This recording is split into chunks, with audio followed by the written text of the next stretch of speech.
Hello and welcome to episode 105 of Riding in the Weeds. You are back with Ginny and Tash. We love having you here. Thank you so much for joining us. Today we are going to talk about the guilt of rest. You know how you just don't really feel like you can relax ever? Because there's always something to do. That's today's topic. We are going to dig right on in. I am Natasha Lucky. I am a life and mountain bike performance coach. I do some VA work on the side, helping people get clients, setting up their business suite, and creating online courses. I am here with Ginny, my amazing co-host. I'm going to let her introduce herself and then we'll get going. Yeah, I am Jenny Brandon. I'm an animal communicator and energy healer for animals and their people too. If you are looking to connect with your pet and learn a little bit more about life from their perspective, work on resolving behavior issues or emotional challenges, physical stuff going on, that is a great reason to connect. Awesome. All right. So I recently got an opportunity to go on a little mini vacation. Basically, we were going to go away. We couldn't go away together because someone needed to look after the dog. So came up with this great plan. And my husband's like, well, why don't you go at like 10 o'clock in the morning? You can spend the day at the lodge. Then you'll stay the night. Then I'll come out in the morning. And then I came home in the afternoon. So I had like from 11:30 all the way until like 11:30 the next day all by myself. Sure, I had some work I could do. Always got things to do. That's another part of this topic. But I was like, I've honestly never gone, I've been paddleboarding by myself, but I take the dog, so I'm not really alone. I've never been out on a kayak and been by myself. And I went on a 3 hour kayaking paddle by myself with no one but myself to talk to. I did take my phone in case I decided I wanted to listen to a podcast. But I was like, really, who does that, right? Like, who does that? Somebody who is so not capable of, like, being in the experience that they're in, right? It's that I got to have a podcast. I got to be listening to a book. If I'm going for a walk, I need something in my ears. I need stimulation because that space between my ears just, like, can't be just left to be. And I think that's really what we're talking about here. There's so many pieces to this. There's the quiet time.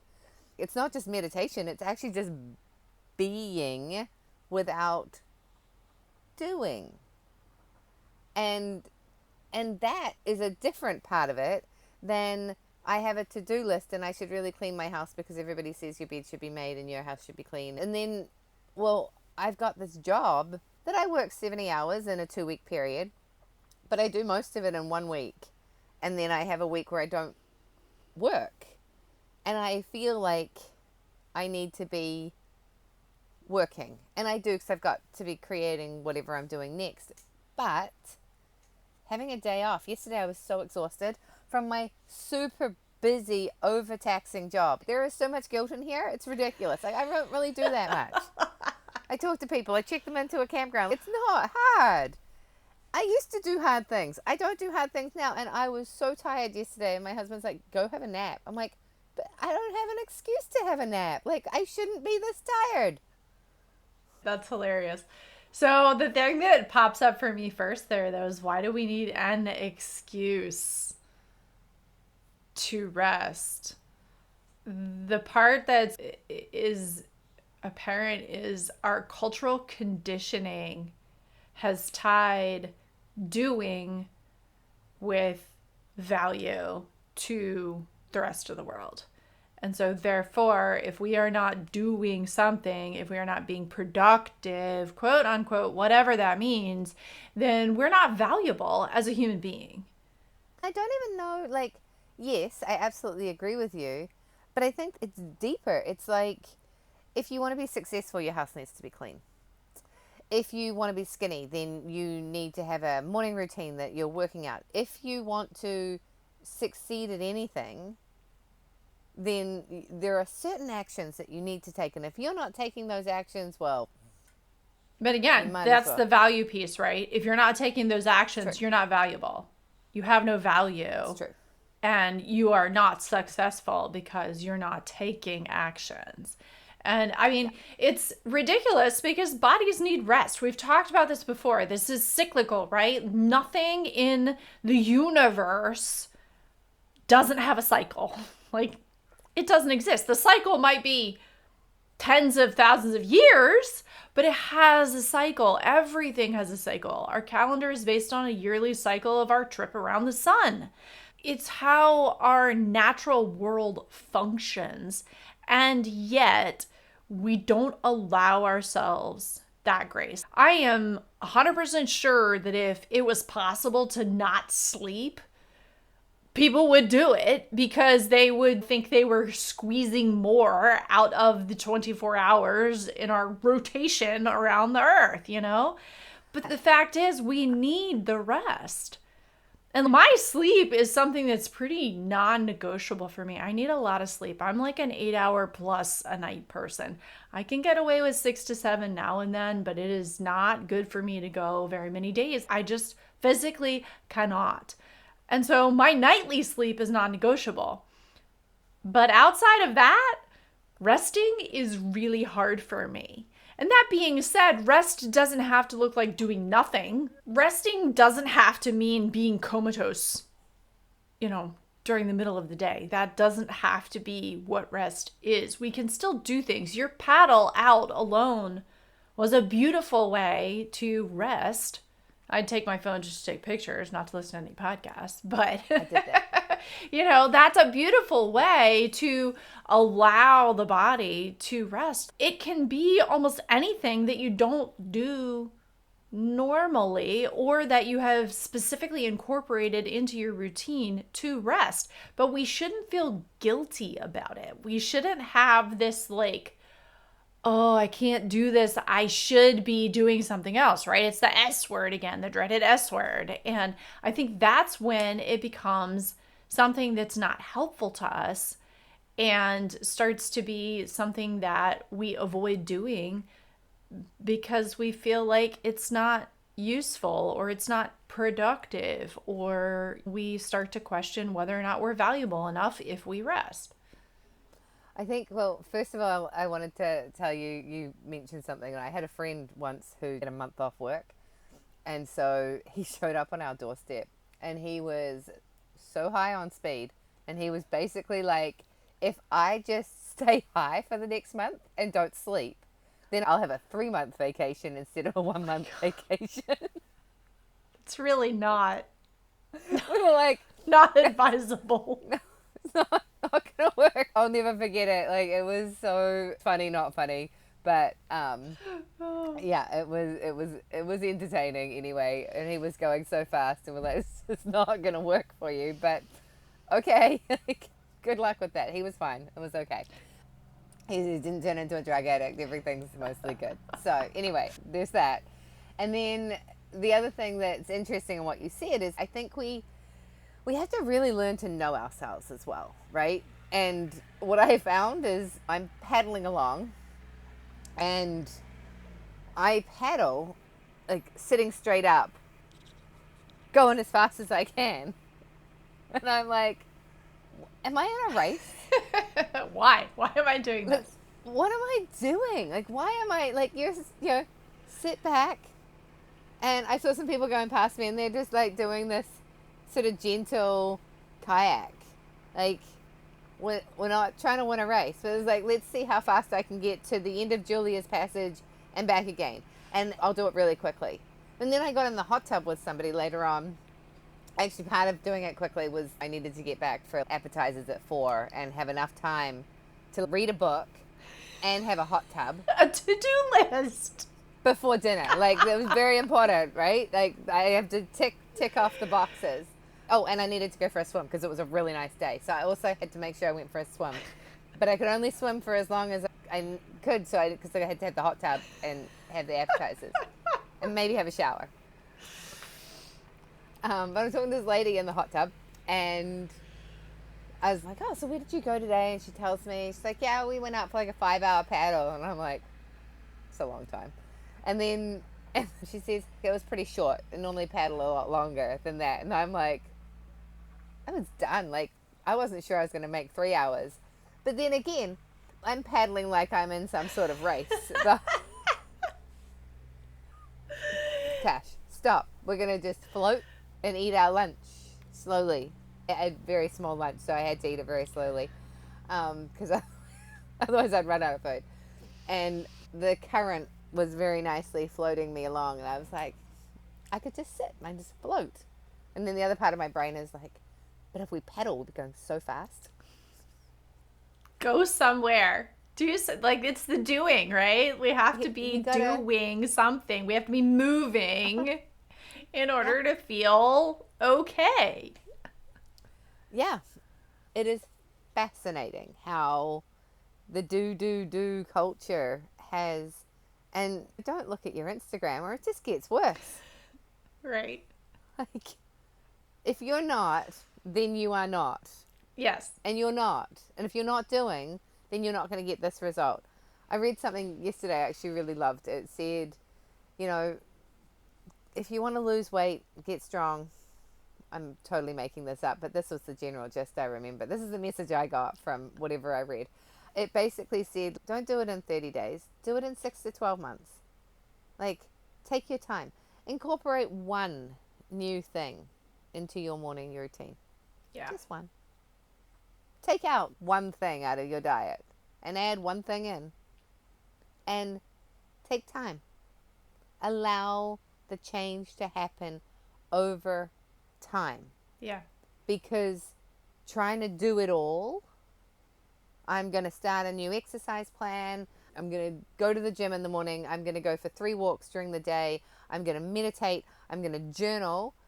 I'm going to add 120 grams of protein into my diet. What else? What have I forgotten? Yeah, more vegetables, stop eating out, don't drink alcohol. Like, yeah, we throw so much at ourselves sometimes. And I think in a way, it's almost how we keep things away from us. Because we go through these cycles where we like throw ourselves into all of these goals. Yeah. And we have our to-do list of 50 things on it that we're changing all at the same time. And then, of course, we burn out. Of course, we can't sustain it. And so then we collapse again and fall right back into the old habits and fall right back into the old things. And so that is one piece of the puzzle that I think is part of why we can't even rest when we actually, quote, take vacation. But the other piece of it is that we discount the value of the smaller steps. There's a quote that I used to hear when we were doing horse stuff. It's slow and right beats fast and wrong. Mm-hmm. And that sort of massive goal setting where we've got 50 things on the list we're working on simultaneously, that's the fast and wrong. But the reality is if we do take those small steps and we look for the simple things we can do, then we're going to get where we want to go a lot faster with less burnout, less exhaustion. We're going to feel better about it. We're going to have more results. And I think that in and of itself, if we can adopt that more as a philosophy for life, we won't feel guilty about resting because that's just a small thing we can do here and there that gets tucked into our routine that helps rejuvenate us. And however you rejuvenate yourself is fine, but we don't need to feel guilty for needing that because it's part of life. It's part of cycles. It's part of being on for certain things and the quote off switch that allows us to decompress and reset our system again so we can keep going. That's the life I want to lead. Like, I joke, but it's not really a joke. I want to build a life I don't have to take a vacation from. That's what I want to do because I want my life to feel that good all the time. And part of that is incorporating the rest and the recovery and the rejuvenation that keeps me feeling good about doing the rest of the stuff in my life. There will always be a to-do list. Lord knows I have farms, okay? There is never not a very long list of things that need attention on a farm. That's life on a farm. It just is. It's funny because we're like on opposite ends of the spectrum of that one. You're like, I need a life I don't want to take a vacation from. I'm like, I think my life is a vacation. So when I take one, I'm not really sure exactly what to do because I'm like, well, I should be doing stuff because I don't do much a lot. It is really interesting though. I have this interesting work week or work 2 week period. And I was talking to myself the other day about how most people, like, 40 hours a week was the norm. That's what people would do. So I really only need to fill another 10 hours a week to be in the norm. But I have not had a regular 40-hour a week job for a very long time. Like, I was 20 right out of university, right? That was the last time I had a job that you showed up to, you did your hours, and then you left, and nothing else going on the side. So I don't know what that looks like. Like, it doesn't feel right. I don't think it is right. There's a lot of research that shows that a quote 40-hour work week is not useful to the way that our natural rhythms flow, to the way that we're actually productive. I want to say the last research that I said is that most people are only productive for a maximum of about 20 hours a week. So there's 20 more hours that you're, quote, at a job supposed to be doing something that is supposed to be making money, right? Because that's the whole point of being at a job in a business is bringing in money, right? That the owner of said business is not actually reaping the value out of the hours they're paying you. And that's not to say they shouldn't be paying you, but the whole idea of a 40-hour work week, I think we just need to throw that out the window because I don't feel like it has nearly the value. Not to mention that there's an awful lot of jobs out there now that demand a lot more than 40 hours out of people. That's insane. Well, I think it kind of depends. Like, you're right.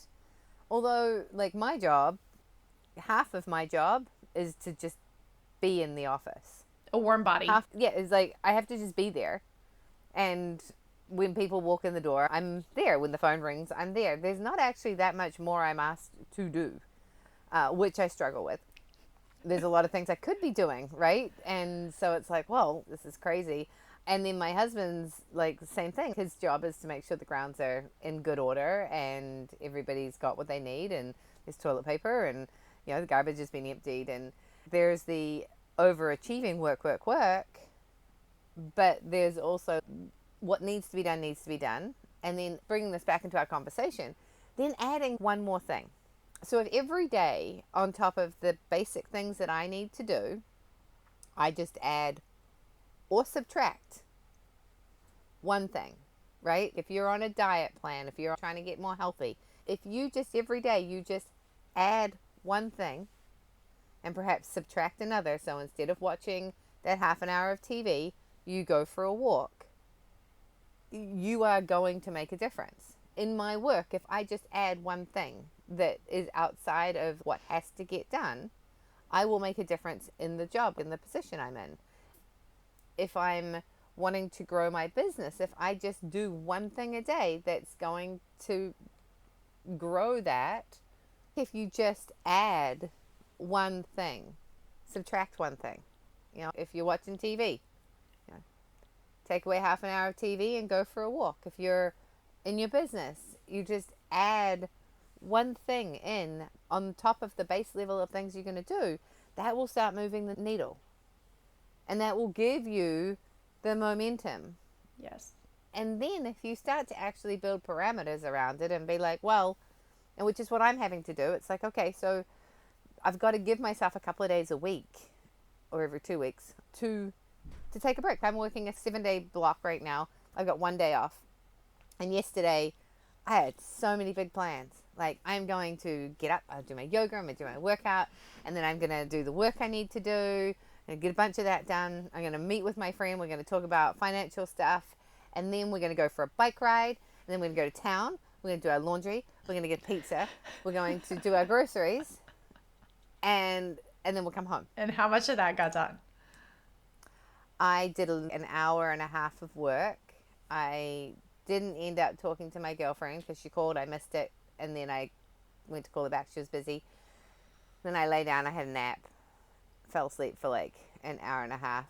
And Ian decided that if I was going to nap in the middle of the day, which he totally supports, but he was like, if you're that tired, we're not going biking. So And we were buffering in a time at the pizza place last time we went in. It was going to take 2 hours for a pizza. Whoa. I know, it was busy. So we were like, okay, we're going to allow for that possibly to happen.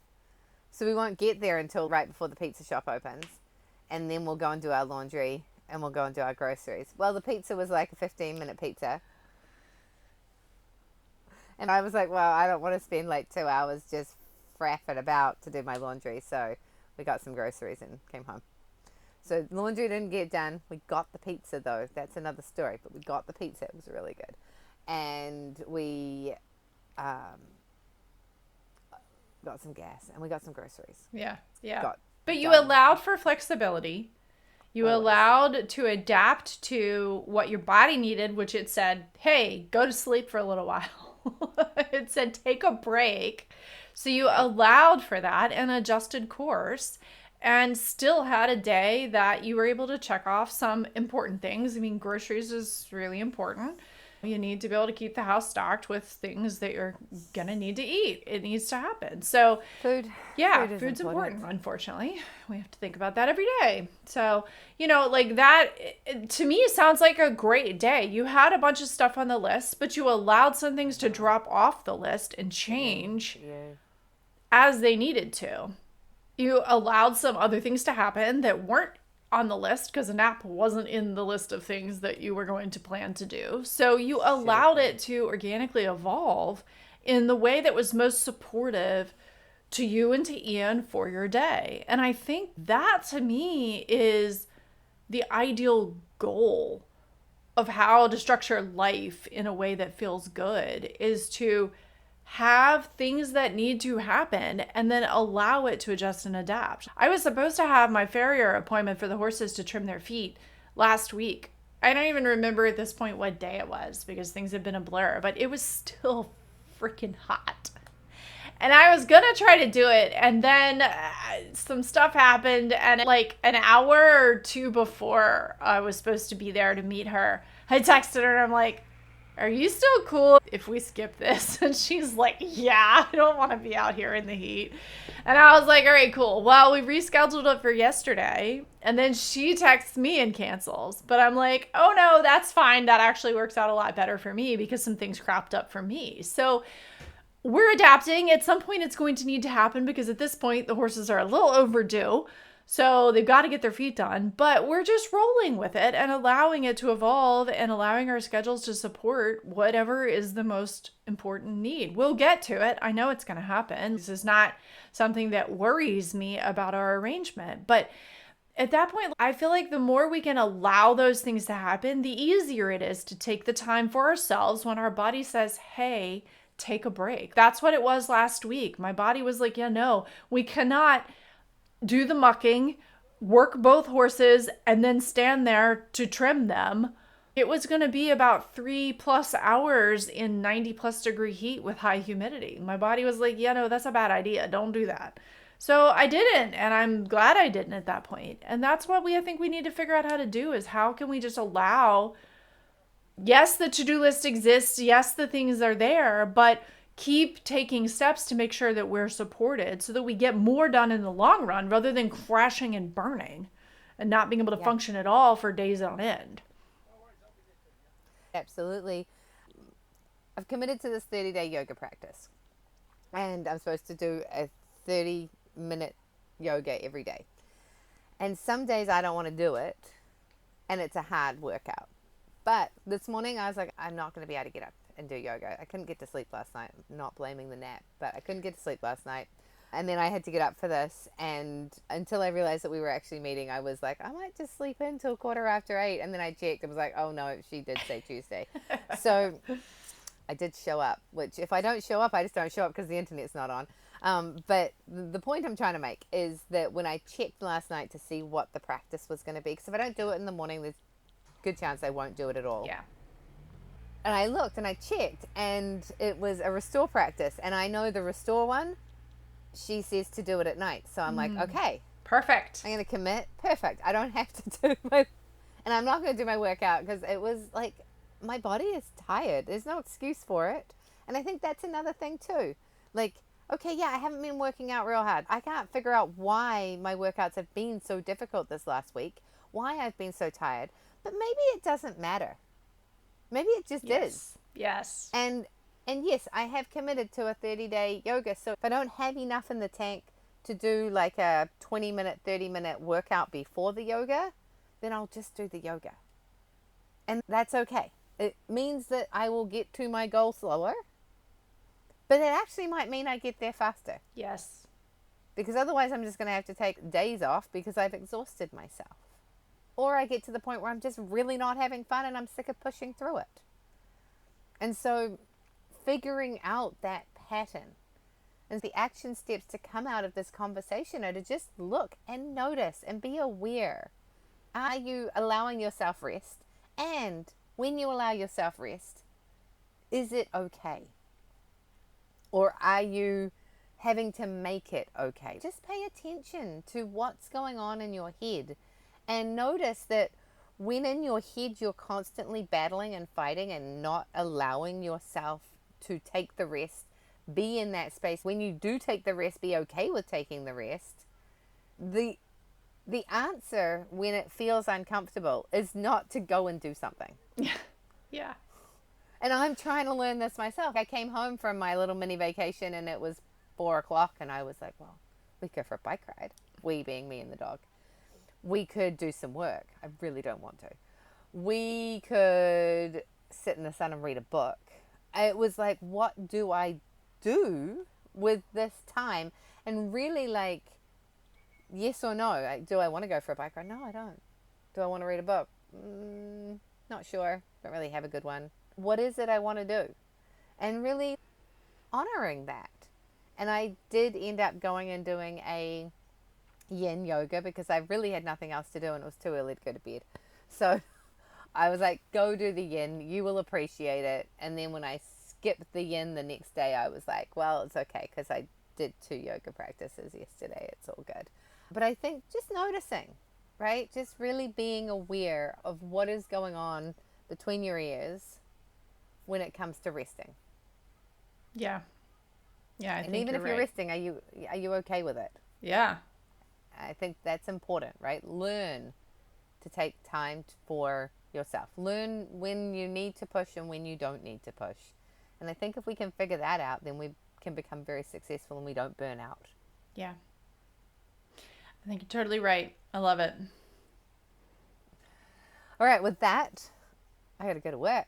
Thank you so much for being here. If you are listening to this, please leave us a review on Apple, write a comment on Substack. I'm not sure how you do it on Spotify, but just reach out or just send one of us a message and let us know what you liked about this episode. I had a friend reach out to me the other day and sent me a message telling me that we were really talking about some great topics on the podcast and she was really appreciating listening to it and that she'd been really trying to not pass the hot potato. So shout out to Christine and her little note that she sent me. It totally made my day. So please let us know if you're liking stuff and if there's a topic you'd like us to talk about. Leave us a comment. We love it if you do it on social media so that other people see it. But it's also pretty special when I get little notes from my friends telling me how much they're appreciating our podcast. So keep them coming. Thank you. So I am Natasha Lockie. I am life and performance coach. I love being here with you guys. If you would like to connect with me, if you are looking to ramp up your ability to get seen and noticed and book clients and you don't know what to do, I'm here to help you with the tech stack. I need a different name for my business, like I'm a tech fairy or something. Or if you've got an idea that you're like, this could be a really good online course, I will hold your hand from the little seed that's sitting in your brain to making it into a reality and make it really easy. So reach out to me. We can have a 15-minute call. We can have a 15-minute call about anything. Meetwithtash.com. And I'm working on my Instagram. Betty, go ahead. What about you, Jenny? You can finish us off here. Yeah, I am Jenny Brandon. I'm an animal communicator and energy healer for animals and their people too.